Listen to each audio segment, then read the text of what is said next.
A gravação foi iniciada. Bom dia a todos.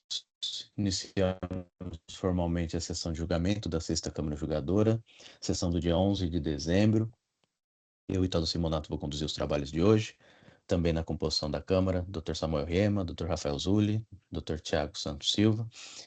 Pela representação fiscal, Dr. Felipe Valença, além da presença dos colegas advogados, Dr. Gustavo, Dra. Micaele, Dra. Beatriz. Solicito aqui, como sempre, brevidade, objetividade, defesas orais, leitura dos votos, tentar otimizar aqui o máximo possível. Vamos iniciar pelo auto de infração 5051-655, do Vale Distribuidora de Petróleos e Álcool Limitada, minha relatoria, presença do Dr. Gustavo. Eu só vou sintetizar aqui as acusações, para que o doutor possa fazer a sustentação oral. São acusações aqui no item 1, falta de pagamento apurado por levantamento fiscal, 509-509-A5. Acusação 2 de falta de pagamento por não escriturar regularmente notas fiscais no livre registro de saída. A acusação do item 3 de falta de pagamento devido por substituição tributária relativa a operações subsequentes até o consumidor final por não escriturar regularmente as notas. Item 4, crédito indevido do imposto, valores de ICMS-ST. Item 5, também crédito indevido do imposto, valores esses a títulos do ICMS normal. Acusação do item 6 de falta de escrituração de notas fiscais de entrada, também de notas fiscais de saída, esse no item 8. Houve decisão da primeira instância, em que se manteve as acusações fiscais, motivo pelo qual houve a interposição de recurso ordinário que está aqui em julgamento. Acredito que seja suficiente. Dr. Gustavo, bom dia. A palavra é sua. Bom dia, senhor relator Ítalo. Bom dia aos demais membros dessa Egrégia Sexta Câmara. Bom, eu venho aqui fazer uma exposição de forma bem objetiva com relação para esclarecer alguns fatos, demonstrar alguns vícios formais do auto de infração e evidenciar aqui a improcedência desse lançamento, tá? Então, o auto de infração, o senhor Ítalo é o julgador relator, ele reúne 8 imputações fiscais, são infrações relativas ao pagamento do imposto, infrações relativas ao crédito, infrações relativas a livros e registros magnéticos, né, as obrigações acessórias. Então, assim, de forma preliminar, nós imputamos aqui no nosso recurso algumas preliminares. A primeira delas, senhores julgadores, é que a OSF, a Ordem de Serviço Fiscal, ela não corresponde ao procedimento que originou o auto de infração, tá? Então, a OSF, no nosso entendimento aqui, ela é inválida devido ao lapso temporal, porque não abrangeu, inclusive ela não abrangeu a auditoria contábil, tá? Ela foi expedida eu tenho a data aqui, 1º de março de 2024, e ela expirou bem antes da conclusão do trabalho fiscal, né? Então, essa ausência, essa irregularidade aqui, ao nosso ver, compromete a validade do ato fiscal e trata-se de um vício insanável. O segundo ponto aqui da preliminar é com relação que não foi oportunizada a recorrente do Vale a se autorregularizar com relação aos itens 3.6 a 3.8, né, que são infrações relativas a livros fiscais e registros magnéticos. Não há imputação de pagamento de imposto. Então, aqui não foi dada oportunidade a do Vale a fazer a autorregularização no programa nos conformes, né? Então, isso também a gente arrola como um ponto. Um terceiro ponto preliminar aqui que eu quero destacar é que o relatório fiscal ele apresenta classificações equivocadas, acusações fiscais obscuras, sem falar que não tem muita fundamentação técnica, tá? Ela fala aqui que a empresa recorrente possui DEC, por isso ela não recebeu notificação fiscal. Mas assim, senhores jogadores, o fiscal deveria ter entrado em contato, porque é um auto de infração de monta exorbitante, o valor do auto é absurdo. Então, ele deixou de fazer esse contraditório e ampla defesa aqui por conta de simplesmente ter enviado uma notificação no DEC que não confirmou o recebimento e autuou, tá? O quarto ponto ainda da preliminar é que na descrição do item 3.6, ela não foi descrita de forma suficiente. Inclusive, foi reconhecido o erro de tipificação na parte dispositiva da sentença da decisão de primeiro grau, tá? Então, portanto, ele deve ser provido o recurso para cancelar o item 3.6 do AIM e não abrir prazo para fazer o pagamento com desconto legal, como fez o juiz de primeira instância, tá?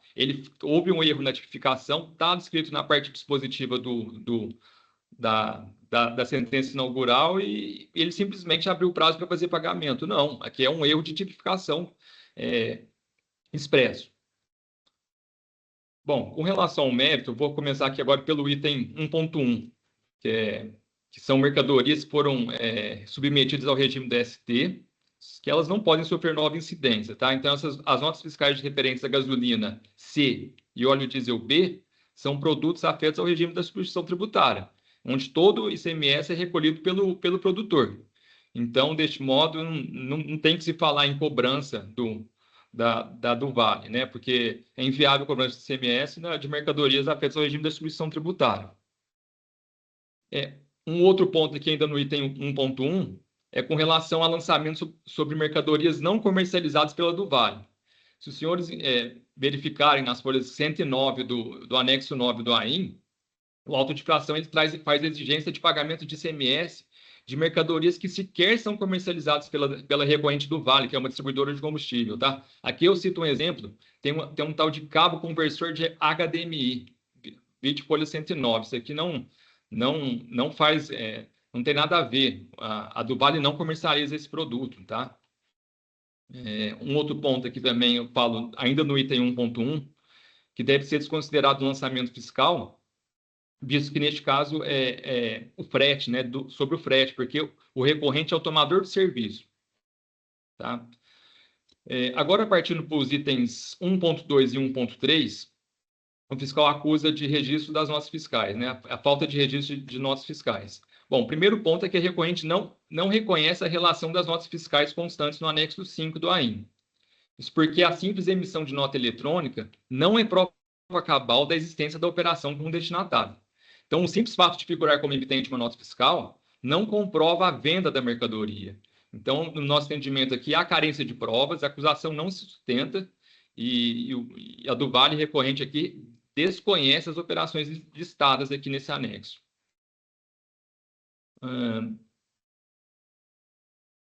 Também tem que ser dito que a decisão recorrida foi omissa com relação ao pedido do recorrente de reconhecimento de erro na base de cálculo na cobrança do ICMS-ST no item 1.3.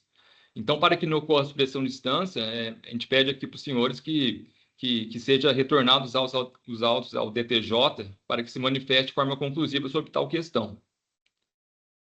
Os itens 2.4 e 2.5, a gente entende também que é ilegal, porque não existe nenhuma prova demonstrando que o crédito, né, que trata do crédito indevido. Não existe prova cabal nos autos que fala que é recorrente, que esse crédito é ilegal. Ela só juntou o SPED e a FD, que não comprova a ilegalidade do crédito. Bom, agora um item importante aqui são os itens 3.6 e 3.8. A recorrente pagou o item 3.7 já. O item 3.6 e 3.8, eu venho aqui pedir para os senhores aqui que seja reconhecida a inconstitucionalidade da multa aplicada, tá? Porque não há exigência de imposto nesses itens, sequer existe cobrança de ICMS, então não é crível admitir uma cobrança de multa nesse caráter confiscatório como foi feito nesse auto. E não bastasse isso, também a gente poderia ter aplicado aqui o artigo 527A do regulamento, né, para reduzir, se for o caso, né? Ainda no item 3.6, há um erro na tipificação, né? Porque ele aplicou o artigo 85, inciso 5, a linha A, da Lei 6.374. E está incorreto, porque se a recorrente é uma distribuidora de combustível, tem que ser aplicada a Lei Complementar Federal 192/2022. que estabelece a incidência monofásica do ICMS, né, sobre os combustíveis. Então, em virtude de tal fato, deveria ter sido aplicada a linha C do inciso 5 do artigo 85, que a multa é 5% do valor da operação, e não 25%. Bom, por fim, aqui chegando já na parte do fechamento das multas, a multa aplicada ela é confiscatória, tem jurisprudência do Supremo, enfim, é uma penalidade que tem caráter nitidamente confiscatório. E, para encerrar, seja reconhecidas preliminares aqui, em especial a ausência de OSF e de forma alternativa a improcedência do auto como um todo. Tá? Eu agradeço pela atenção e obrigado pela oportunidade. Obrigado, doutor Gustavo. Agradeço pela brevidade, pela objetividade. Eu já registrei o voto, vou à leitura dele. Com relação à preliminar de que a OSF se refere genérica, né, que não autoriza uma execução de auditoria contábil, digo sem razão. A OSF de folhas 6419 descreve que o objetivo é examinar a regularidade do cumprimento das obrigações principais e acessórias, ou seja, o FRE estava formalmente autorizado a promover atos fiscalizatórios amplos, ou seja, investigando irrestritamente o cumprimento das obrigações principais e acessórias, inexistindo qualquer baliza investigativa, identificado pelo autor do feito descumprimento de qualquer, repito, qualquer obrigação fiscal, poderá e deverá ele se aprofundar em tal fiscalização, notificando o contribuinte se necessário para instrumentalizar a investigação fiscal, não havendo se falar em OSF específica. Alega ainda que evidente que o OSF expirou antes da lavratura do auto de fração, e digo que uma vez mais sem razão, ao passo que a afirmação de que o OSF tem validade de 180 dias revela-se interpretação equivocada da citada legislação. Sem maiores digressões, anota-se que a autoridade fiscal não tem prazo para concluir o trabalho fiscalizatório, balizado tão somente pelos limites temporais decadenciais. O dispositivo mencionado pela recorrente, que é o artigo 5º, 7 da Lei Complementar 6939/2003, prevê cristalinamente que, caso a auditoria fiscal não seja concluída em 90 dias, estabelece-se a espontaneidade para sanar irregularidades relacionadas ao cumprimento das obrigações, ou seja, após o transcurso do prazo de 90 dias de uma fiscalização não encerrada, poderia o contribuinte regularizar suas obrigações fiscais, o que não se observou no caso em apreço. Afirma ainda que deveria ter sido concedido direito de autorregularização. Aqui, creio eu, é uma questão já sedimentada, pois ainda que o contribuinte se classificasse como A+, o que permitiria o acesso a procedimentos de análise fiscal prévia, tal circunstância ela não é automática e não se confunde com a instauração da OSF e das notificações daí decorrentes. A análise fiscal prévia poderá se dar de ofício ou, se de interesse do contribuinte, a pedido deste, mas antes da instauração do procedimento fiscal fiscalizatório e não durante a fiscalização. Não há na legislação de regência a obrigatoriedade de implementação automatizada dos procedimentos previstos no artigo 14 da Lei 1320, que são análise informatizada dos dados e análise fiscal prévia. O atendimento da notificação oriunda da OSF, quando já instaurado o procedimento fiscalizatório, não se confunde com o atendimento da notificação originária da análise fiscal prévia.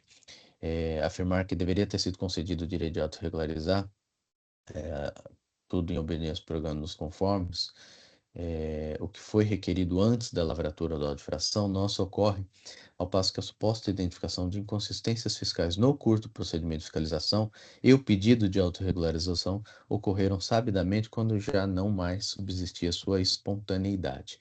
O suposto intuito da recorrente de promover a autorregularização não é causa de nulidade, razão que eu estou afastando a preliminar. Ainda preliminar, defende que é necessário se fazer reconhecimento da aplicação da portaria SRE 51/2003 e consequente decretação de nulidade, digo sem razão. A citada portaria cristalina em seu parágrafo 1º que o AIM poderá deixar de ser lavrado se, cumulativamente, a infração não implicar falta de pagamento, não existir indício de dolo de simulação, a infração não trouxer prejuízo à fiscalização, o contribuinte não for residente, o contribuinte não possuir débitos, correta representação ao afirmar que houve falta de pagamento em relação a uns itens, tanto de crédito indevido como de falta de pagamento por si só, e também apontar o descumprimento da notificação, que impede a hipótese de não lavratura. A recorrente, em verdade, afirma genericamente que preenche todos esses requisitos, pleiteando a aplicação dessa portaria em relação aos itens 6 e 8, mas não comprova não ser reincidente, não possuir débitos, não ter trazido prejuízo à fiscalização, sendo para esse último requisito, ignora que desatendeu notificações na fase fiscalizatória, evidenciando prejuízo ao trabalho fiscal, como previsto no artigo 1º, 3 dessa portaria. Afasto essa preliminar. Ainda preliminar, alega cerceamento de direito de defesa, porque não recebeu as notificações de folhas tais no prazo concedido para resposta, sem razão. Ao afirmar que o FS sequer entrou em contato com o contribuinte por outros meios para confirmar o recebimento da notificação, vez que a recorrente, instante algum, comprova que não recebeu tal notificação. Ou seja, aqui uma inquirição, né? Com a necessidade do FRE entrar em contato para questionar sobre o recebimento de notificação que sabe ter recebido via DEC. No ponto, note que o autuado foi notificado e renotificado através do seu domicílio eletrônico nos termos do artigo 1º da Lei Estadual 13.918, e sua ciência deu-se automaticamente, restando correta a representação fiscal a rememorar que o contribuinte tem a obrigação de consultar periodicamente o portal do DEC para receber suas intimações e notificações. A afirmação de que deveria ser contatado por outros meios não tem sentido jurídico, exigindo a recorrente uma postura para além do que prevê a legislação de regência, que estabelece a forma de se notificar ou intimar o contribuinte. A afirmação de que a recorrente ficou em possibilidade de esclarecer as operações constantes na notificação também não detém lógica, vez que caberia à recorrente cumprir as notificações por escrito e no prazo consignado, lá esclarecendo formalmente as operações constantes da notificação. A afirmação de que, não obstante ter sido a recorrente regularmente intimado do laudo de infração, não foi lhe dado acesso a todos os elementos de prova anexados à autuação, é falaciosa, pois, intimado do auto de infração, a recorrente detém amplo acesso à íntegra do lançamento de ofício, mediante acesso ao EPAT. Ainda em preliminar, defende que, uma vez reconhecido o erro de tipificação, deve ser provido recurso para cancelar o item 6, sem razão recorrente. No ponto, refere-se o item 6 relativo à falta de escrituração, na qual a adesão de piso, folhas 6616, destaca que ressalvado o direito de fica ressalvado ao autor o direito de efetuar o pagamento, em razão de erro de digitação constante na capitulação do item 6. Tal erro de digitação se deu, pois erroneamente constou infringência ao artigo 550 e existe ali um ponto de exclamação. Ao invés de ter sido digitado como 250A, evidenciando claramente um mero erro de digitação que, embora não comprometesse em nada a compreensão da acusação fiscal, conservadoramente preferiu o julgador a qual reabrir o prazo para pagamento com desconto. Assim, equivoca-se a recorrente quando afirma que falta clareza na descrição da acusação. Não há falta de clareza tratando de uma simplória acusação de falta de escrituração, né? Não há como não se compreender essa acusação. De mais a mais, não há erro de capitulação, apenas um erro de digitação que foi corrigido, né? Então, estou afastando tal preliminar. Em última preliminar, defende a imprestabilidade do índice de folhas 10, o que dificulta o direito de defesa. Digo sem razão. As notas explicativas de folhas 10 e 11 prestam-se a descrever, através do número dos anexos demonstrativos relatórios que instruíram o auto de infração, inexistindo qualquer dificuldade que impedisse a compreensão de tais documentos. Revela-se inadmissível acolher qualquer pretensão anulatória quando a recorrente não descreve objetivamente qual teria sido o prejuízo do seu direito defensório. Vou ao mérito quanto ao item 1, falta de pagamento apurado por levantamento fiscal. No ponto, defende a imprestabilidade do levantamento, dispondo que, mesmo que supostamente não registradas as notas fiscais, são referentes a produtos afeitos ao recolhimento de ICMS por substituição tributária, onde o ICMS é recolhido pelo produtor. Ainda defende que outro ponto que leva à nulidade é a exigência de ICMS referente à mercadoria que sequer são comercializadas pela recorrente. Digo sem razão, prevê o regulamento semestre, o artigo 509-A5, que presume se ocorrer de omissão as operações e prestações realizadas sem o pagamento do imposto, na seguinte hipótese, uma delas é a existência de entradas não registradas, cujo ônus pelo desfazimento da presunção relativa recai sobre o contribuinte, no termo do parágrafo 2º do mesmo dispositivo. Assim, a presunção de omissão, conforme citado pelo FRE, deriva da ausência de registro de documentos relativos à entrada. Por esse motivo, o FIS se amparou no inciso 5 do 509-A. Conforme ele listou o julgador de piso, a recorrente sede defensiva ofertou alguns documentos, ou seja, e aqui eu descrevo, né, mas digo que não juntou nada que pudesse probatoriamente infirmar a presunção fiscal, inclusive não comprovando que escriturou as notas fiscais relacionadas no anexo tal. Quanto ao artigo 509-A, a jurisprudência desse tribunal firma-se no sentido de que a presunção de que a autuada teria realizado operações tributadas pelo ICMS não declaradas com receitas obtidas das operações adquiridas mercadoria que tivesse suas entradas omitidas, é, vale dizer que o que se apura por meio do levantamento fiscal é a omissão da receita que originou os recursos para que se efetuassem os pagamentos das notas fiscais não registradas. Aqui é uma decisão da Câmara Superior, voto vencedor da doutora Cacilda, julgamento da qual eu, inclusive, participei acompanhando tal entendimento. Logo, conforme precisamente bem delineado pela representação fiscal, irrelevante a alegação de que as notas fiscais não registradas estaria relacionadas a mercadorias sujeitas a ST, a uso e consumo ou decorrentes de serviços de transporte tomados pelo autuado. A presunção é que o autuado teria realizado operações tributárias não declaradas com as receitas dessas operações adquiridas mercadorias também não registradas na entrada. O levantamento apurou a omissão de receita que originou essas notas fiscais não registradas. Portanto, é irrelevante a natureza das mercadorias ou serviços, pois o que se tributa é a receita utilizada para a compra não contabilizada. Vê-se, pois, que diferente do que supõe a recorrente, não se trata de um levantamento específico, quantitativo. Em verdade, presume-se que para o pagamento das aquisições não escrituradas foram utilizados recursos mantidos à margem da contabilidade, e aos quais tiveram origem operações de vendas tributadas pelo ICMS realizadas anteriormente também omitidas dos livros oficiais do contribuinte. Assim, não são as operações de vendas futuras que se presumem omitidas, e sim as operações de venda antecedentes à aquisição de mercadorias e não registradas contabilmente.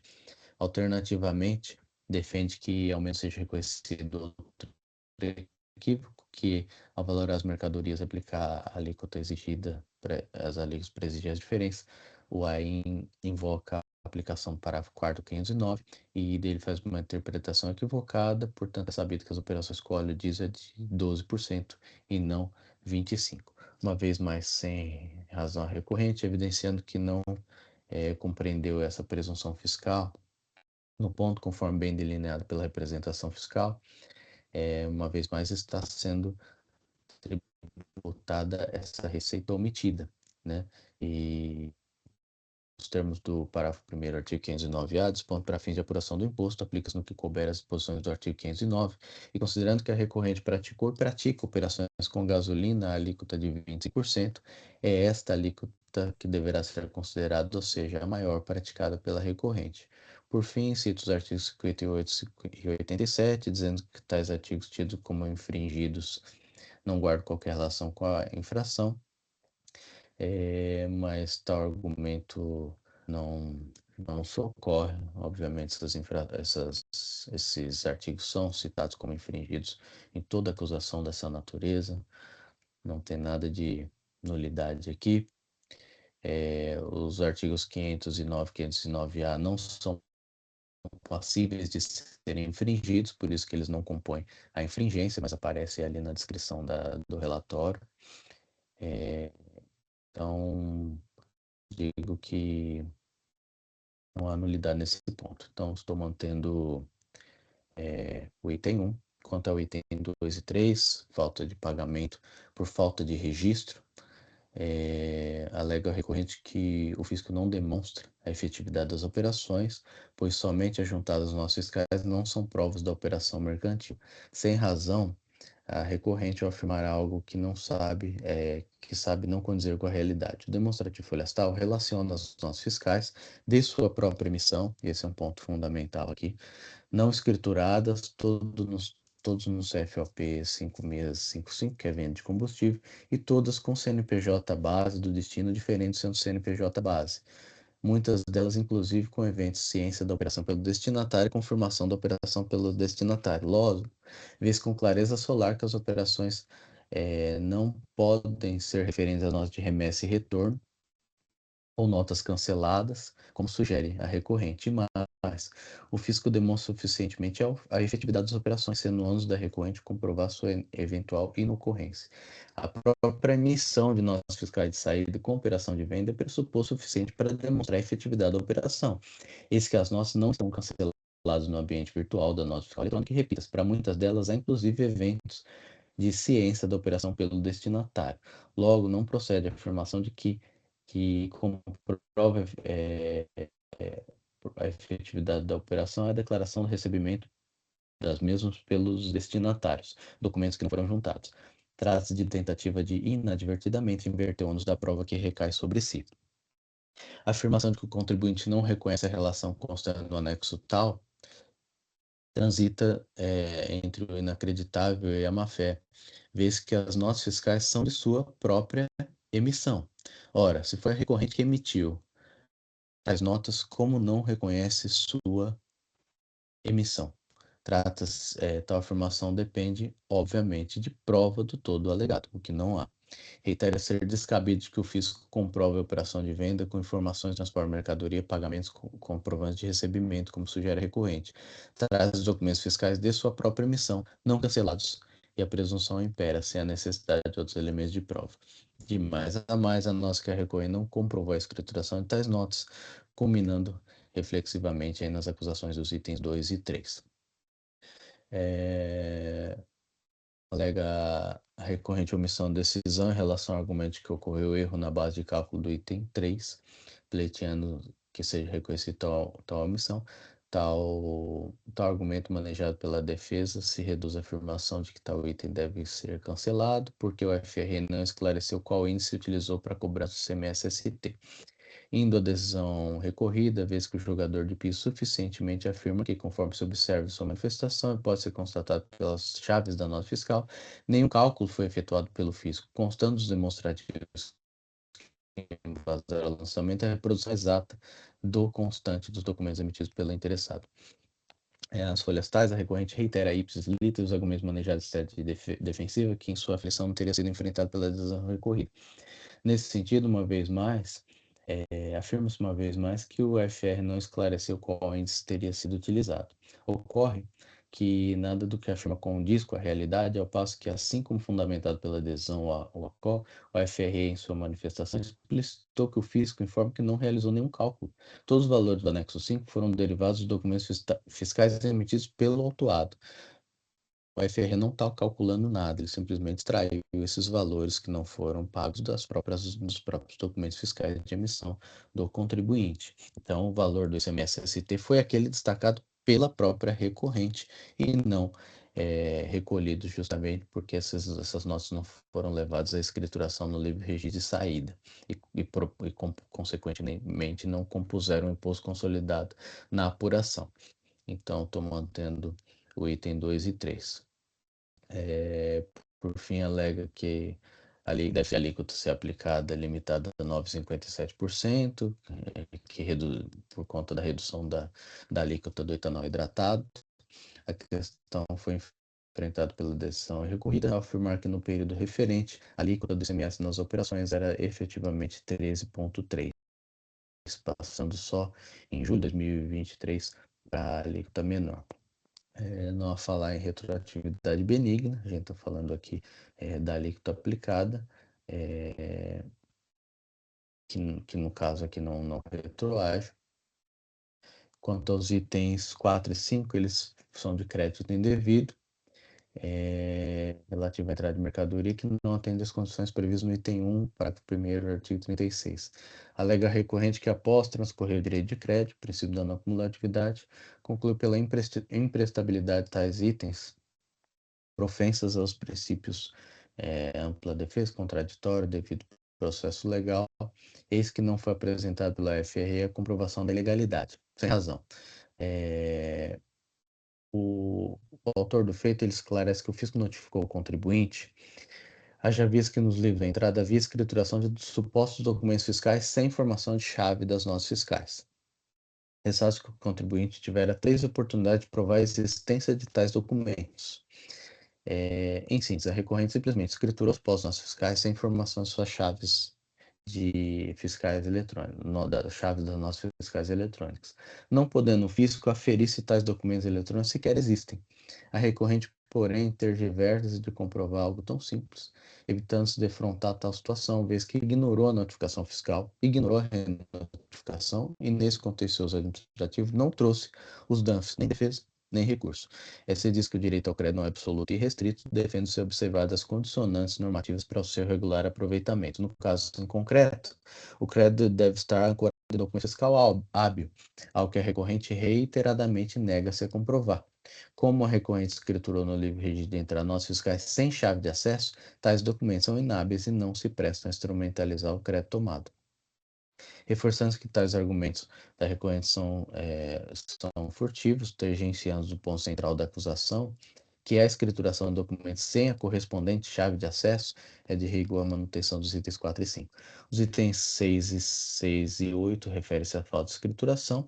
Essas infrações são incontroversas com relação à inconstitucionalidade da multa, a limitação desse tribunal, artigo 28 da 13457, com relação ao pleito de relevação, estou indeferindo. Teço aqui os comentários, mas no caso digo que essas penalidades são inferiores ao limite do artigo 85A, que indica, né, o imenso porte econômico da empresa, além de sabidamente existirem antecedentes fiscais.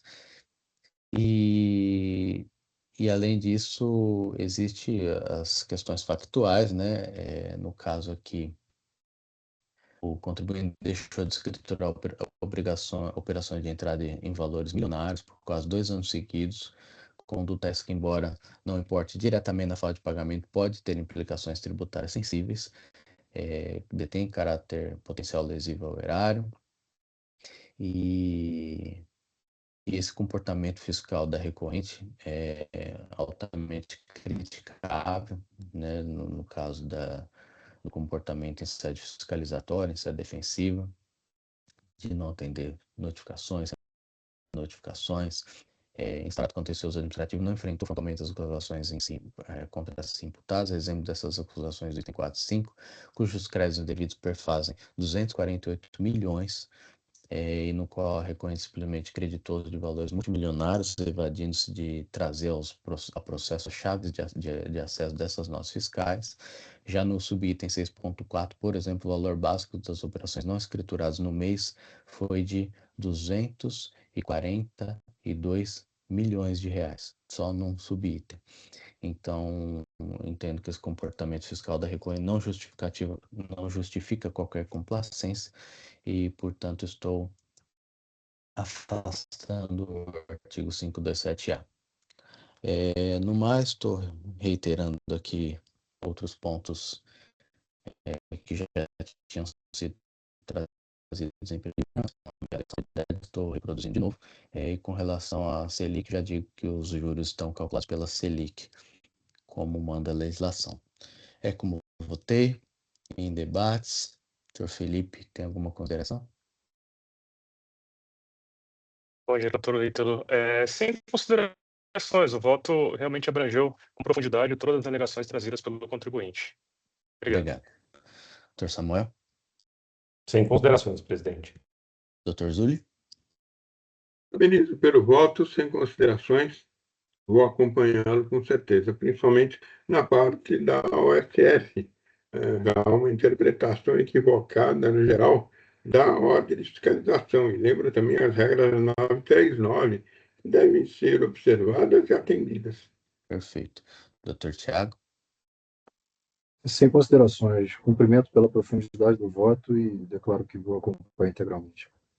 Perfeito. Então, estou encerrando o voto, fazendo a verificação do quórum. Peço aos colegas que confirmem a presença aí no sistema.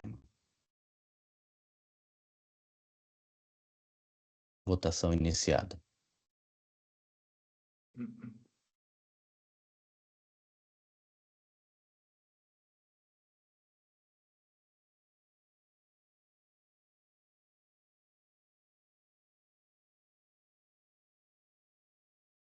Todos votaram. Encerra a votação.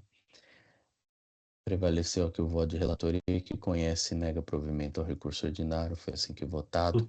Agradeço ao doutor Gustavo pela presença. Obrigado, doutor. Bom dia a todos. Obrigado, Ítalo, e boa continuidade dos trabalhos aí. Obrigado, agradeço. Encerra esse julgamento. Vamos seguir com a audiofração 5052-558, Renato Scalon Artoni, relatora Dr. Zulli. Doutora Micaela encontra-se presente para a sustentação oral.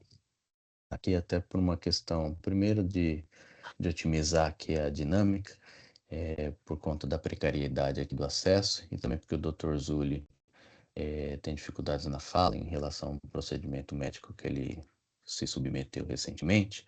Eu vou só dizer aqui que é uma acusação de falta de pagamento do ITCMD, tá?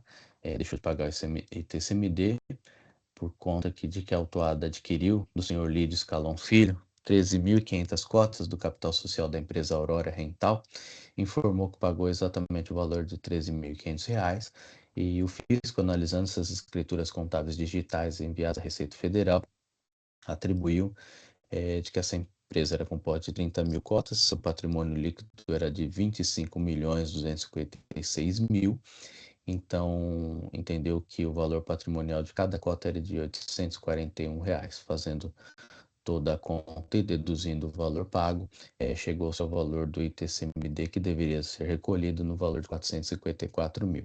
Então, uma discussão acerca do valor de cada cota social. Há argumentos aí de mérito, argumentos preliminares que foram trazidos em defesa e em recurso, e eu acredito seja o suficiente para que a doutora Micaela faça sustentação oral. Bom dia, doutora. A palavra é sua. Bom dia, cumprimento a todos o ilustre presidente, o ilustre relator, senhor Rafael Zulli, cumprimento os demais jogadores também. Bom, como bem esclarecido pelo senhor presidente, né, nas narrativas do fato, as acusações são exatamente essas. Entretanto, é preciso esclarecer que a autuada foi primeiramente notificada para esclarecer sobre a aquisição de cotas e foram solicitados uma extensa documentação. Por isso, nós requeremos dilação de prazo para a juntada desses documentos. Respondendo a essa dilação de prazo, o fisco requereu que esclarecêssemos os motivos de mercado que levaram à aquisição das cotas por esse valor. Dentro do prazo estabelecido, que também era curto, de 10 dias, nós apresentamos todas as documentações que comprovam os motivos pelos quais adquirimos essas cotas por esses valores de R$ 13.500. Né? Embora esclarecidas essas informações, foi lavrado o auto de infração e imposição de multa, mantendo entendendo pelos valores do patrimônio líquido, que foi avaliado em 25 milhões, mais ou menos 25 milhões. Primeiro, senhores jogadores, eu quero enfatizar que teve um vício de motivação nesse julgamento. Por quê? O auto de infração, ele deve refletir exatamente a realidade dos fatos. E quando a autoridade alega que houve inércia do contribuinte ao fornecer as documentações, esses fatos não são reais e não refletem a realidade. Por isso, o ato administrativo ele deve guardar compatibilidade com a situação que motivou a sua lavratura. E não foi o que ocorreu, porque não teve, em momento nenhum, inércia da contribuinte. Nós solicitamos dilação de prazo, veio uma nova notificação para esclarecer os motivos, nós juntamos dentro do prazo de esclarecimentos, mas isso não foi observado. Em contrapartida, também entendemos que tem a nulidade por cerceamento de defesa. Por quê? Nenhum dos documentos apresentados pelo contribuinte foram levados em consideração. Né? Nós juntamos todas as documentações e fundamentos capazes de comprovar o motivo pelo qual as cotas foram adquiridas por esses valores. E isso não foi levado em consideração no momento da autuação, né? entendemos que é quase que uma superpressão de instâncias, quando você faz a lavratura do auto e não analisa a documentação e não faz correlação com a documentação carreada nos autos. A documentação é bem extensa, nós juntamos bastante documentos, mas o simples fato de autuar pelo valor do patrimônio líquido, nós entendemos que essa autuação ela está repleta de nulidade, porque o patrimônio líquido da empresa ele não pode ser analisado simplesmente, né? Eu não posso ignorar todos os outros fatos. O fato é, excelências, que não houve doação. Por quê? Apresentamos todos os documentos que comprovam que o patrimônio líquido da empresa, embora seja de 25 milhões, nós juntamos documentações que comprovam que a empresa ela teve uma queda de faturamento, até mesmo que teve uma reavaliação do patrimônio líquido dela, porque só com perdas de recebimento de crédito de uma única empresa supera 11 milhões de reais. Então, assim, é inviável que o patrimônio líquido de uma empresa, que você avalie exclusivamente o patrimônio líquido de uma empresa, sendo que ela teve uma perda de recebimentos de 11 milhões de reais, porque uma das empresas credoras, devedoras, entrou em recuperação judicial, né? E posteriormente foi decretada a sua falência. Então, esse crédito é irrecuperável. Fora isso, também teve a queda de faturamento gradual da empresa, né, que foram decrescendo até zerar, entre outras inadimplências de outras empresas que superam 800 milhões. Então, são créditos também irrecuperáveis. Então, não se pode analisar friamente o patrimônio líquido de uma empresa. O próprio tribunal tem esse entendimento de que o patrimônio líquido ele nem sempre reflete a realidade da empresa. Ainda assim, né, por todo o cenário exposto, a recomposição do patrimônio líquido, a inadimplência, por todo o demonstrado, torna absolutamente improvável a presunção de que o ITCMD deveria ser fixado no valor de 11 milhões de reais, né? Então, assim, sobre qualquer aspecto que se olhe, é inviável a fixação do ITCMD sobre o valor do patrimônio líquido. Até porque não se trata de uma doação, né? A compra e venda, como bem relatou no relatório do auto de infração, a compra e venda das obrigações devem ser proporcionais e justas. E foi exatamente isso que aconteceu. O senhor Lídio, ele queria se retirar da sociedade, a senhora Renata entendeu que deveria ter uma desmobilização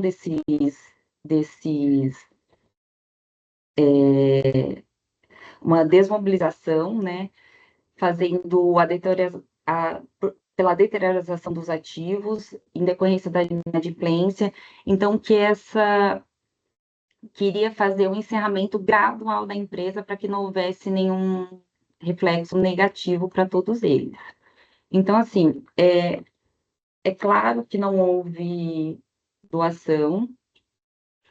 Esse é um dos motivos que as cotas foram transferidas pelo valor nominal, porque a empresa já estava com queda de faturamento, já tinha valores considerados irrecuperáveis, valores que superam 11 milhões, né, só de uma única empresa. E todos esses documentos foram juntados aos autos, né, e não foram analisados com a devida cautela que deveriam. Entendemos que autuar o contribuinte com base no patrimônio líquido por si só não seria o correto, Além do mais, se entender que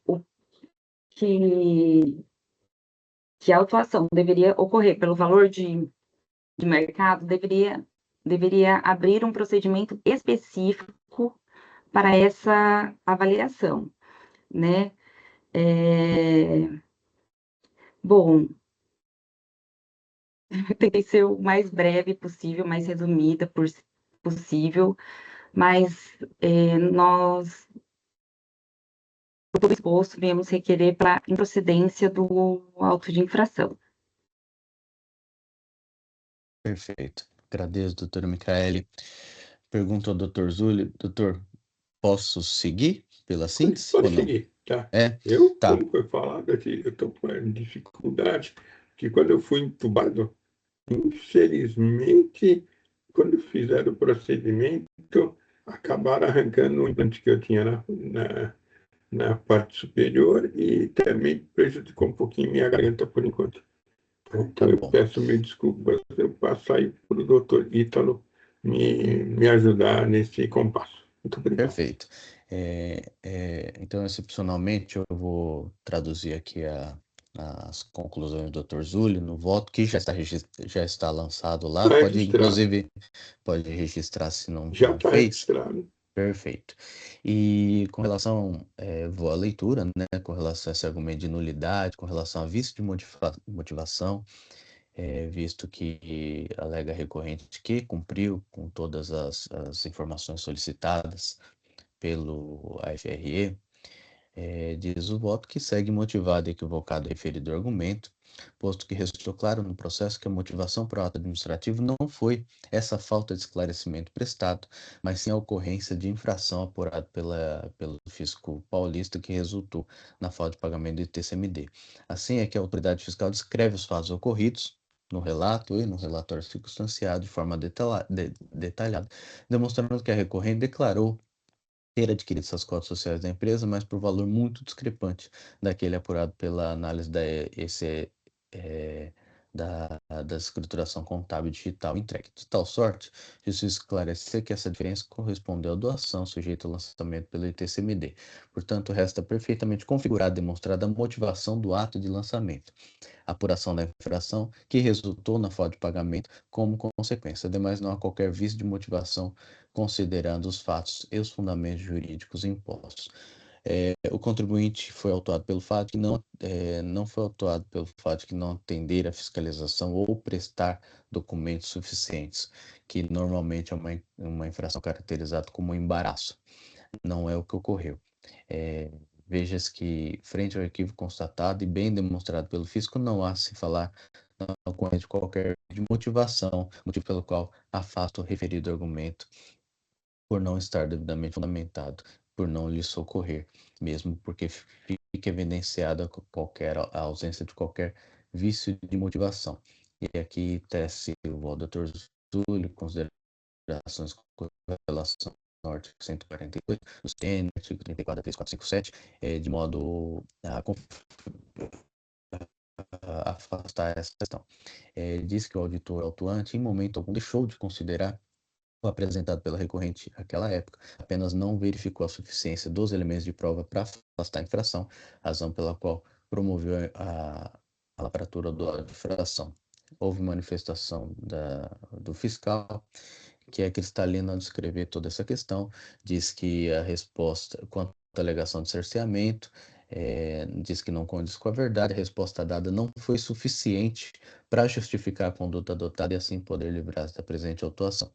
Verifica-se que houve prorrogação de prazo para apresentação e até o dia 12 de 10 de 2024, um mês após, não tinha sido apresentada resposta alguma. Foi quando ocorreu o envio da notificação tal, solicitando que se fizesse a autorregularização ou, se fosse o caso, que apresentasse documentos e esclarecimentos. No dia tal, 8/11, foi apresentado o protocolo CIPET, juntando os documentos, por meio do qual trouxe as informações trazidas com relação, por exemplo, a empresa Alta Paulista, que apresentou esse pedido de recuperação judicial, e diz o fiscal que Todo o trabalho de fiscalização foi feito com base na documentação oficiais que a própria empresa enviou à Receita Federal do Brasil. Inclusive, cabe ressaltar que a escrituração contábil digital enviada à Receita não foi retificada em momento algum. Assim, embora tenham sido apresentadas essas informações, tais argumentos não são aceitáveis agora, decorrido mais de 5 anos, sendo que à época tais informações não foram devidamente divulgadas nas demonstrações contábeis, sem constituir provisão e sem fazer retificação alguma. Diz o voto do Dr. Zulli, nesse sentido, cabe destacar que a autoridade fiscal menciona que houve, inclusive, concessão inicial de prazo para autorregularização e esclarecimentos acerca das operações questionadas e relativas às sociais. Houve dilação de prazo, houve essa apresentação dessa documentação. Ainda o senhor auditor, diligentemente, considerou todos os elementos entregues na ECD da própria recorrente para identificar o valor das cotas sociais e patrimônio líquido da sociedade envolvida e que fatos retratados nos documentos apresentados à fiscalização não haveriam sido espelhados nessa escrituração contábil. Então, concluiu de que esse vício de motivação não existe.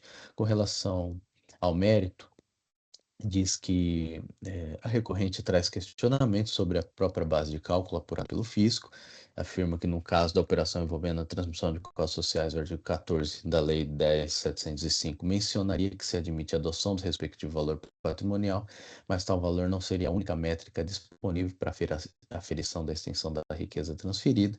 Ainda argumenta a recorrente que o dispositivo traria o termo admitir-se, denotando faculdade de presunção relativa, não trataria de uma imposição absoluta, e nesse ponto, na verdade, entende que deveria ter sido observado o valor das cotas emitidas por meio de balanços patrimoniais específicos que pudessem refletir a realidade da sociedade empresária.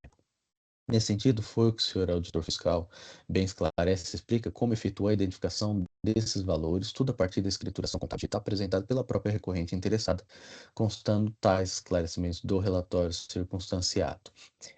Diz, inclusive, que já trazido no relatório, né, circunstanciado, que essas escriturações, na data da aquisição onerosa das cotas, o valor de 13.500 cotas era de 365 mil.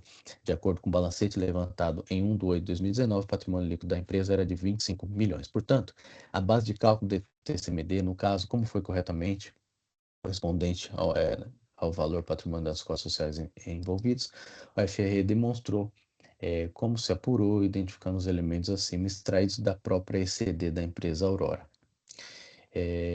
Nesse ponto, outros elementos não constantes da ECD da empresa que não foram objeto de registro contábil, provisão, retificação, etc., não podem ser considerados para alterar o valor patrimonial líquido e das cotas sociais calculadas. No seu recurso, a recorrente procura alegar dificuldades financeiras e traz elementos tais como o valor constante do patrimônio dele teria sido reavaliado, deduzindo o valor de 11 milhões, que são receitas a receber da empresa Alta Paulista, hoje Massa falida, que teriam sido, por exemplo, concedidos empréstimos em 2015 e 2017 a pessoas jurídicas sem que tivessem sido adimplidos até a data da operação de aquisição da participação societária pela recorrente.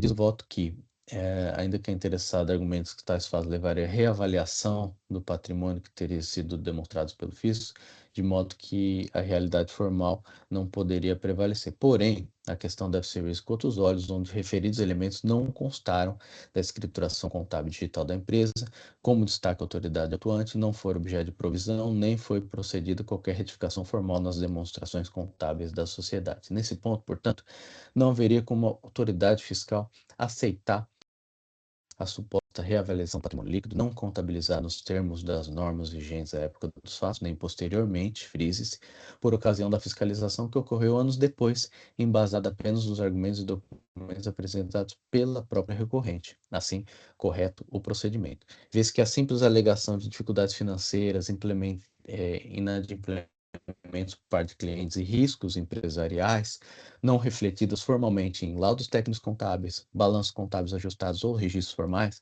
não pode ser considerada e aceitada para determinar montante diverso do valor patrimonial de costas sociais, apurados com base na ECD entregues, como bem destaca a própria representação fiscal. Inclusive, na manifestação fiscal, esclarece o FRE que restou evidenciada a configuração de uma doação mista, essa é a conclusão do lançamento de ofício. Tal instituto caracteriza pela coexistência em um único negócio de duas naturezas distintas, há uma mescla entre contraprestação e liberalidade, caracterizando a ocorrência simultânea de uma transmissão onerosa e de uma gratuita. Nesse sentido, ainda que o autuado quando notificado não tenha comprovado o pagamento realizado, conclui-se que a operação de compra e venda não foi simplesmente desconsiderada pela autoridade fiscal. Os valores foram, no caso, deduzidos, tá? Mas reconhecido como parte integrante desse negócio que abrange tanto uma contraprestação onerosa quanto uma transmissão patrimonial efetuada por mera liberalidade. Essas são as conclusões do fisco e diz o voto ainda que, ao contrário do alegado, resta caracterizada a ocorrência de liberalidade, a ausência de contraprestação no que diz respeito à diferença citada e objeto da doação, estando bem caracterizado e comprovado a coisa do fato gerador de TCMD então lançado. E com relação ao argumento de que não caberia arbitramento da base de cálculo, cito o artigo 148, defende que não poderia ser efetuado tal arbitramento, porém, analisando os autos, não se observa que o fisco tenha procedido qualquer espécie de arbitramento. O que ocorreu, sim, foi uma detalhada apuração da base de cálculo com base nos próprios elementos formais declarados pela sociedade envolvida em sua ECD, como já amplamente exposto. Então, não há aqui caso de arbitramento. Portanto, a conclusão do voto Dr. Zulli é pelo conhecimento desse provimento do recurso ordinário. Foi assim que votado, o voto inclusive já está registrado, e passo então aos debates. Dr. Felipe, tem alguma consideração nesse caso? Sem considerações, presidente. Obrigado. Agradeço, Dr. Samuel. Nenhuma. Dr. Tiago? Sem considerações, presidente. Perfeito. Eu também não tenho considerações, inclusive os argumentos iniciais envolviam uma empresa que estaria se encaminhando para o fim, né, para o fechamento. Hoje nem na JUSESP, nem o cartão CNPJ indica que essa empresa encerrou suas atividades ou está prestes a fazê-lo. Inclusive, isso foi em 2019, a doação? Acredito que sim. A doação não, o ato societário, né? Foi em 2019. Por exemplo, em 2021, na página do Cicobi Paulista, tem até a notícia, né? Os empresários de Scalon Filho, que obviamente teria saído em 2019, e Renato Scalon, que é quem entrou na sociedade. A notícia diz: contaram com a ajuda da Cicobi Paulista para a captação de recursos durante a fundação do seu negócio. Hoje, graças ao auxílio da cooperativa, a empresa conta com diversos filiais, segue em crescimento dentro do mercado agropecuário.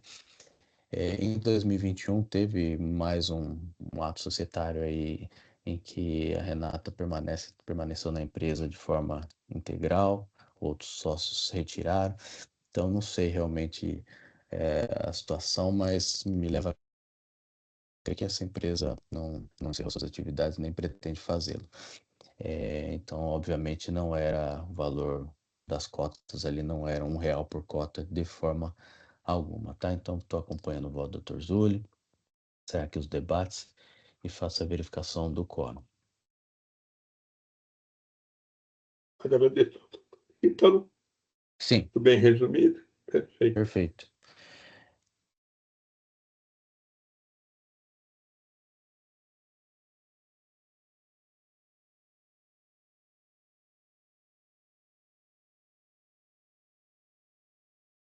Foi.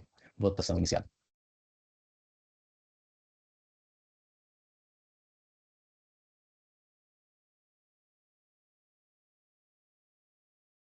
Encerra a votação.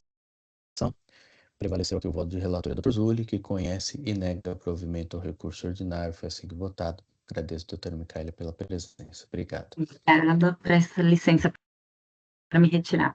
Obrigado. Encerro esse julgamento.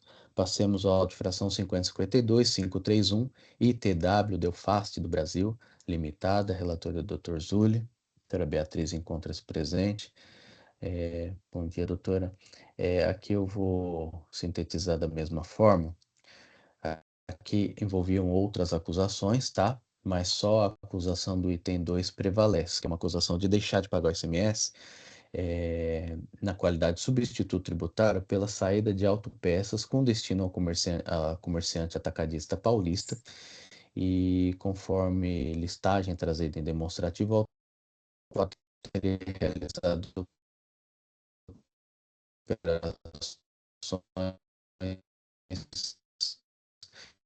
envolvendo mercadorias classificadas, mercadorias sujeitas à substituição tributária nos termos do artigo 308, 313 do regulamento. Então, não houve recolhimento do ICMS nessas operações, entendendo o fisco de que haveria, sim, a necessidade de recolhimento. Essa é a síntese da acusação fiscal e acredito que é suficiente para a doutora Beatriz fazer a sustentação oral. Bom dia, doutora, a palavra é sua. Bom dia, senhorita Luz, tudo bem? Tudo já. O seu áudio, ele deu uma cortadinha, não sei se você está me ouvindo bem, tá? Eu ouço. Provavelmente até peço perdão por isso. A minha conexão é muito instável, então até Não. peço se eu tiver, não me escutarem bem, ou cortar por muito tempo, ou meu áudio sumir, ou minha imagem sumir, vocês me avisem sim, por favor, mas Tá eu bom. escuto bem.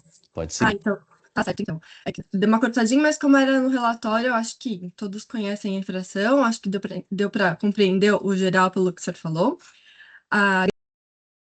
Agradeço a oportunidade de conversar com os senhores, já que eu já comecei a falar, de falar bom dia para vocês. Represento os interesses da empresa recorrente, então, a ITW do FEST. E retomando só o histórico, esse recurso ordinário foi interposto por conta de uma decisão de manutenção integral do auto de infração. Como o senhor muito bem disse, eram 5 infrações, algumas foram pagas e remanesceu apenas a 2. Acontece... Esse é o primeiro ponto. Apesar da empresa ter feito pagamento de vários itens, e tem 1, 3, 4, 5, isso foi reconhecido, inclusive, pela equipe específica, pela UGC, e foi reconhecido também na decisão. Só que, no final das contas, o valor está sendo cobrado da empresa. Então, você olha lá embaixo, a parte de tributo e multa continua exatamente igual à autuação inicial. Então, esse é o primeiro ponto que a gente queria chamar a atenção, que apesar de ter havido reconhecimento do pagamento, não houve a efetiva adequação no valor da autuação. Isso é um dos pedidos do nosso recurso ordinário.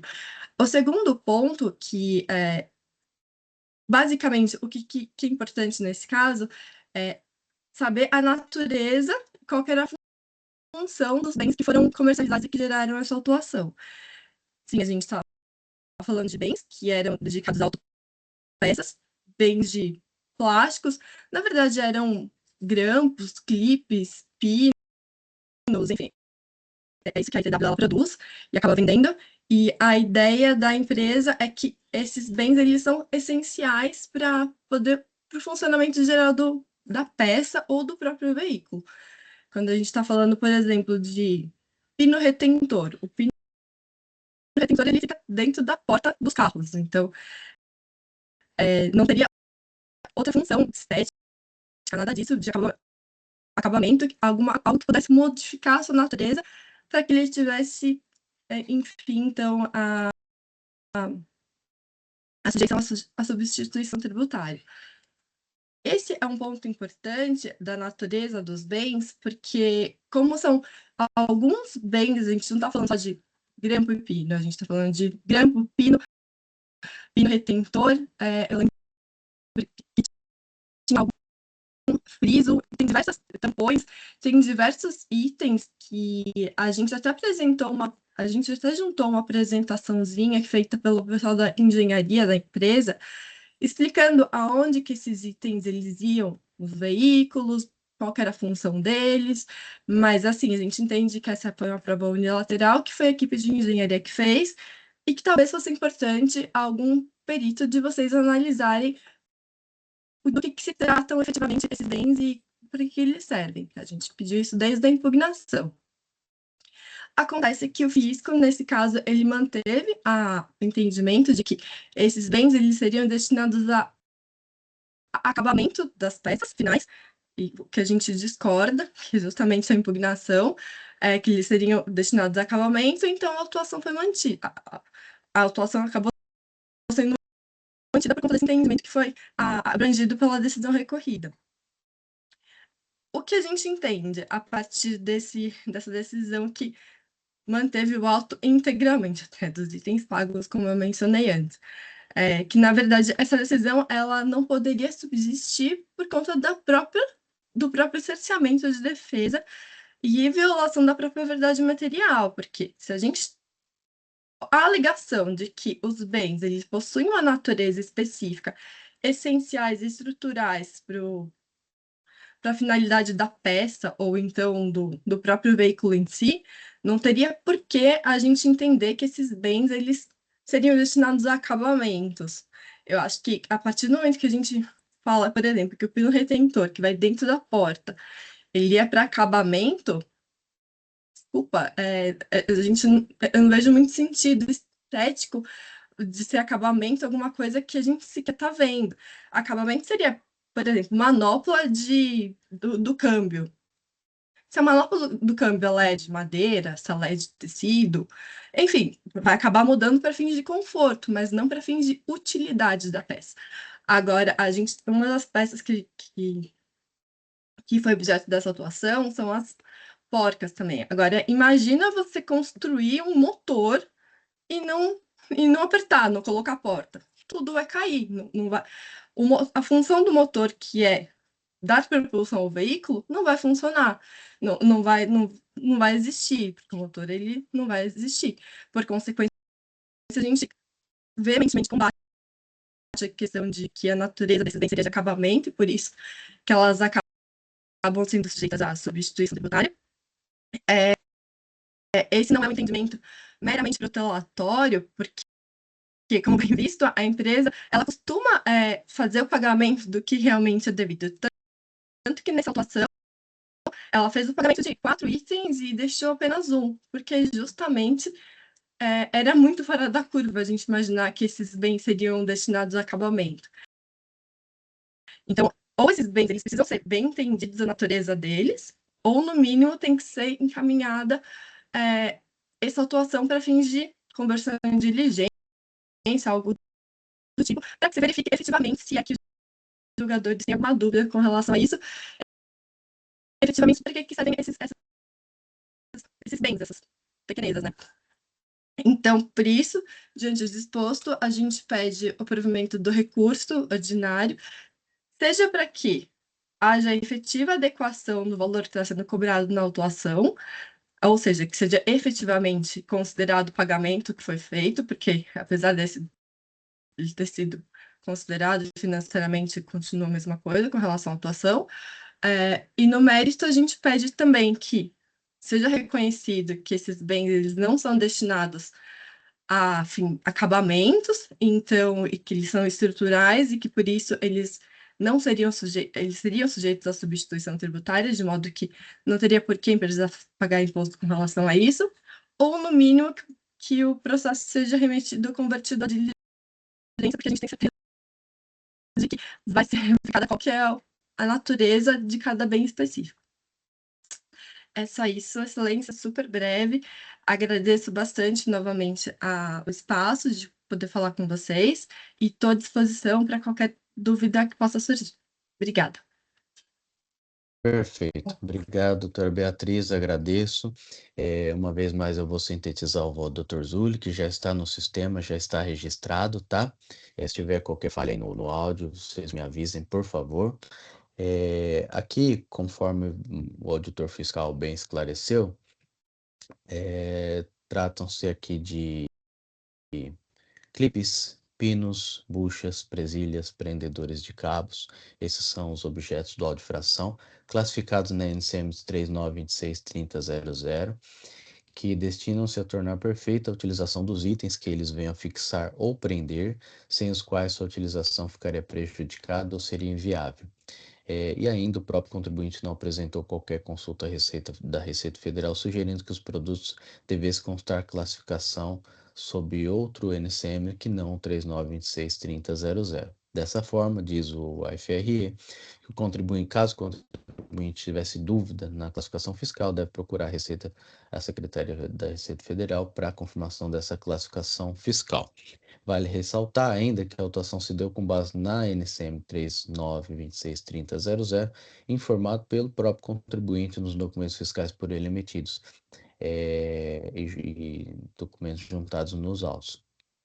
Sendo assim, tendo em vista que a mercadoria se relacionaria ao trecho transcrito do artigo 313-O do regulamento, que no caso é o parágrafo 1º, item 5, de frisos, decalques, molduras e acabamentos, entendeu o auditor fiscal pela lavratura do auto de infração.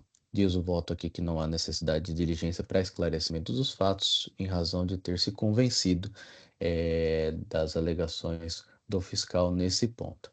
Não há preliminares e o voto já analisa as questões de mérito específico, dizendo que pelos DANFs, autuado indicou essa NCM 39263000 para diversas mercadorias, dentre eles grampos, clipes de carpete, guarnições, descrições trazidas na nota fiscal. A autuada alega que essas mercadorias não estariam abarcadas na substituição tributária, não se referindo a essa NCM, discordando da própria classificação fiscal por ela atribuída na tabela NCM às mercadorias objetos da operação. Aduz que houve erro formal no preenchimento dos documentos fiscais, não podendo ser aplicada a ST a essas mercadorias. Porém, conforme bem salientou a decisão recorrida, as mercadorias são artefatos de plástico, os quais perfeitamente se enquadram em acabamentos. Veja que o julgador destacou como exemplo o autuado de fração 447.765, no qual foi declarado procedente de forma definitiva.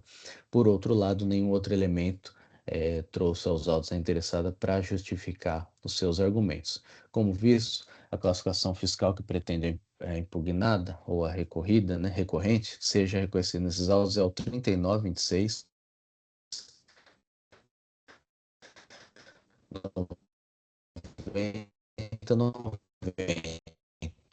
E falhou, 90, 90. São plásticos e suas...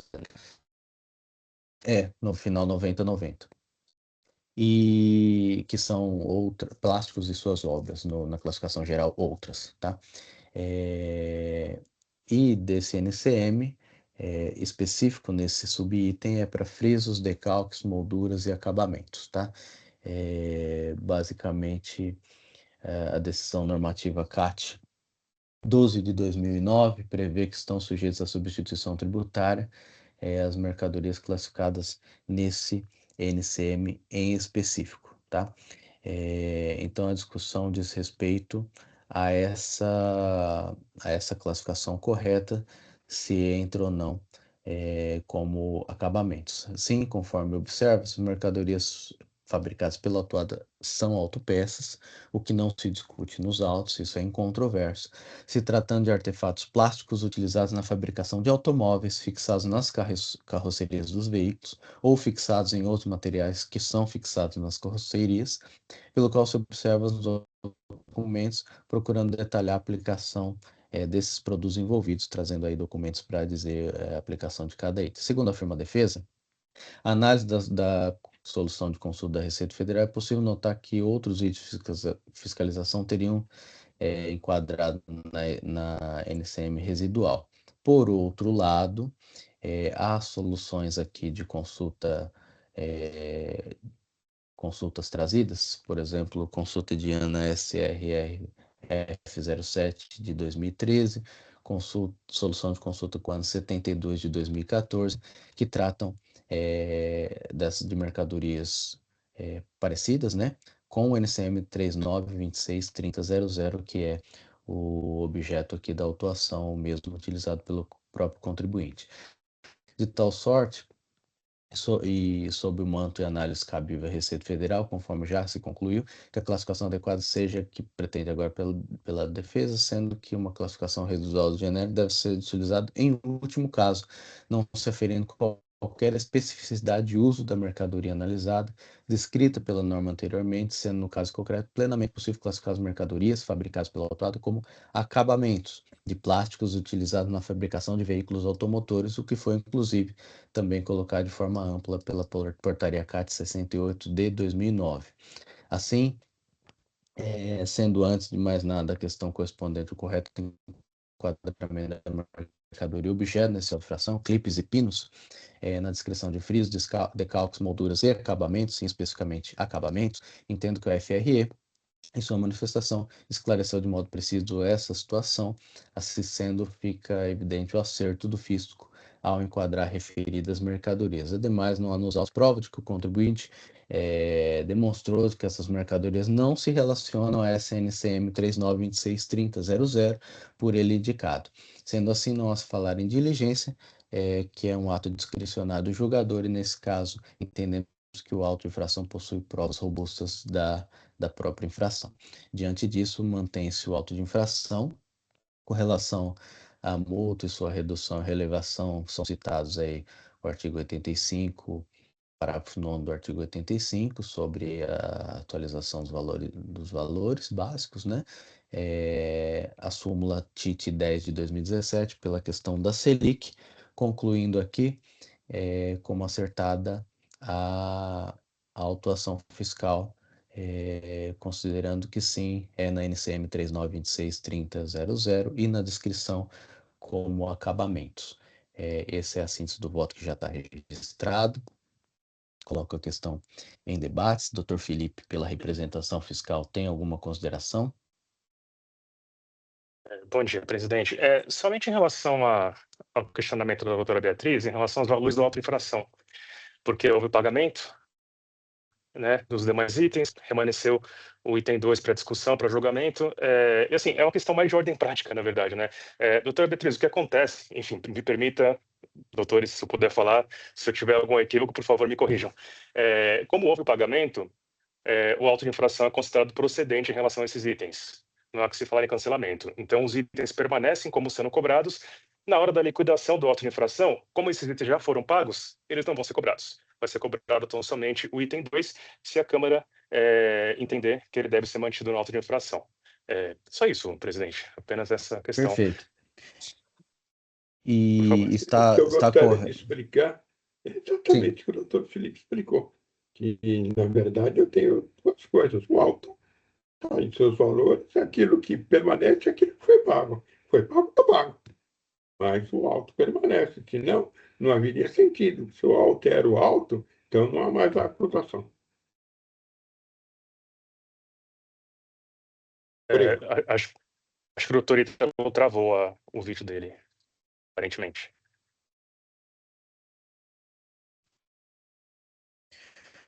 Voltou. Inclusive,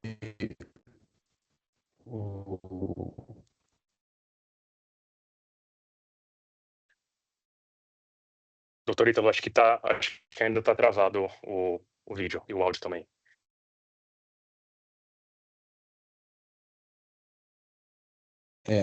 eu caí aqui, inclusive, complementando o doutor Felipe, a própria decisão recorrida do pagamento, vocês me ouvem bem?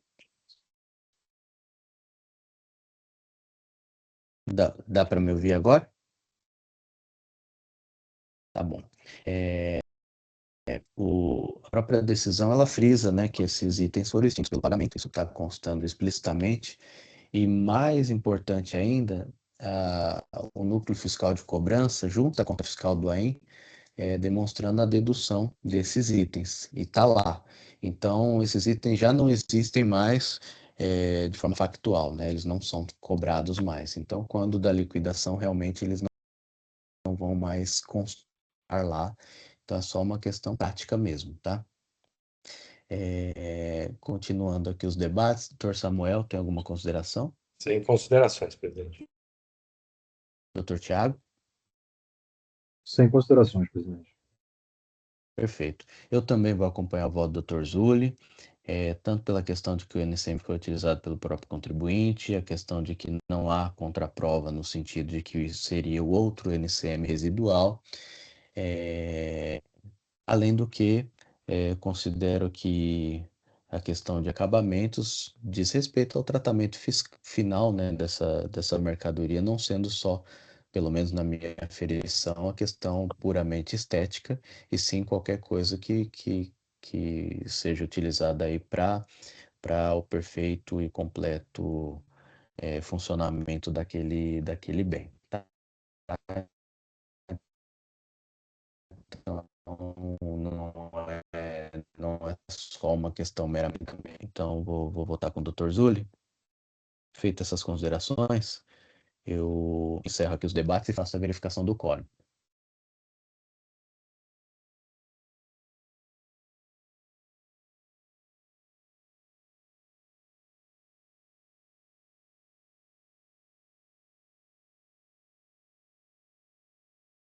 Em votação.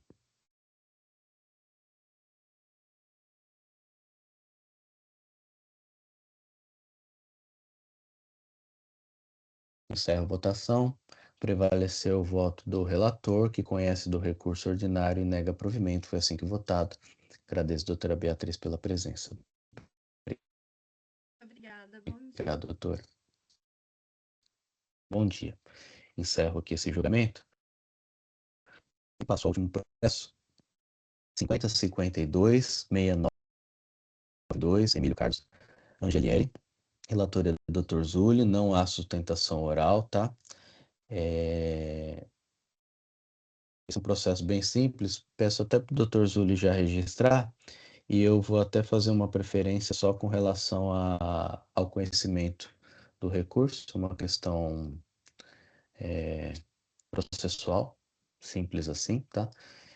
Porque aqui a defesa não foi admitida por intempestividade. E essa intempestividade não há dúvida nenhuma com relação a ela.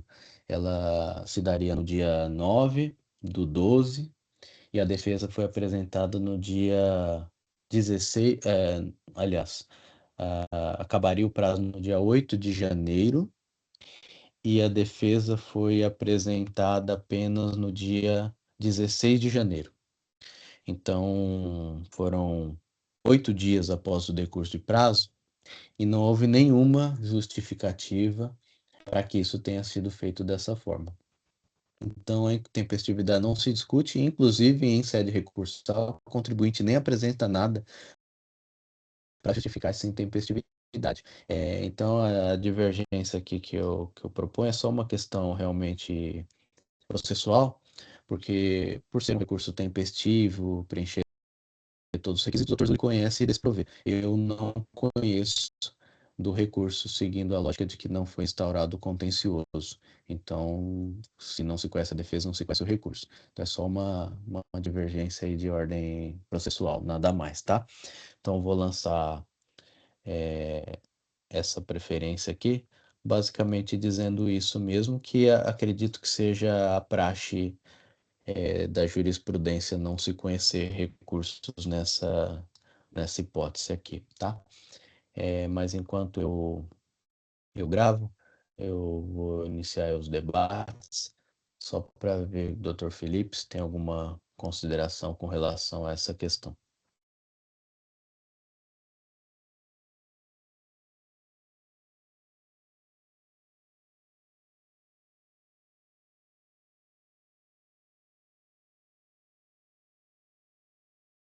Me ouve? Você consegue, os demais estão me escutando? Tá. Agora sim. Sim, agora sim. Agora sim, acho que o áudio eu destravei, mas ele não destravou. Não, sem considerações, presidente. Acho que é isso mesmo. De fato, no recurso ordinário, o contribuinte nem mesmo atacou a intempestividade ou tentou justificar a intempestividade de sua defesa, né? Acho que se resolveu já em primeira instância, realmente. Perfeito. Obrigado. Dr. Samuel, tem alguma consideração? Nenhuma, presidente. Perfeito. Dr. Tiago, tem alguma consideração? Uma também, presidente. Perfeito. Já registrei? Então a divergência é essa de ordem processual, tá? Eu não estou conhecendo o recurso ordinário. E encerro, portanto, os debates. faço aqui a verificação do quórum.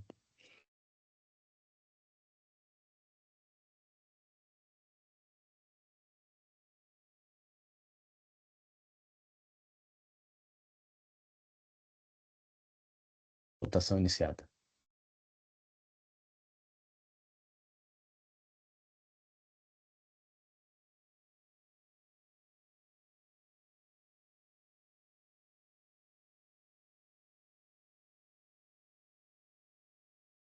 Encerro a votação.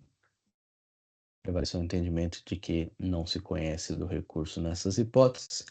Então, encerro esse julgamento. E não há mais processos em julgamento, então encerro a sessão para que seja gerada a ata. Agradeço aí a todos os presentes, principalmente aí pelas circunstâncias excepcionais aí da sessão, mas aparentemente deu certo. Peço aí o Luiz Felipe, por favor, para encerrar a gravação para a gente, por favor.